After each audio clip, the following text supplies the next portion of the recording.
యోహాను శుభవార్త 16వ అధ్యాయము 28వ వచనం, ఆయన అక్కడ నుండి ఇక్కడకు దిగి వచ్చారని, మరలా ఇక్కడ నుండి తండ్రి దేవుని చెంతకు వెళుతూ ఉన్నాడు అనేటటువంటి విషయాన్ని రుజువు చేస్తూ ఉన్నటువంటి వాక్యం ఇది.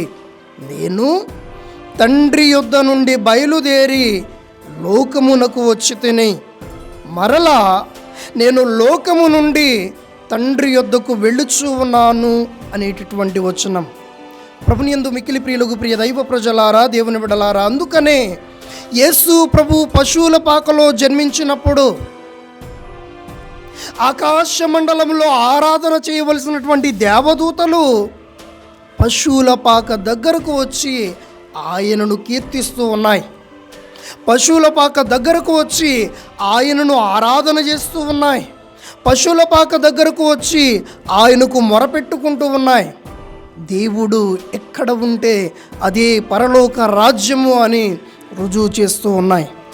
ప్రభునియందు మిక్కిలి ప్రియులకు ప్రియ దైవ ప్రజలారా, దేవుని బిడ్డలారా, ఈ దివ్య వాక్యాలన్నింటినీ కూడా మనం నెమరు వేసుకుంటే, ఆయన ఈ లోకానికి దిగి వచ్చింది మన కోసమే, ఈ లోకములో జీవించింది మన కోసమే, ఈ లోకాన్ని వీడి పరలోకానికి చేరుతూ ఉన్నది కూడా మన కోసమే అనేటటువంటి విషయాలను ఈ బైబిలు గ్రంథం తేటచల్లం చేయటం మాత్రమే కాదు, క్రీస్తు ప్రభువు కూడా తన ప్రేమ ద్వారా రుజువు చేస్తూ ఉన్నాడు.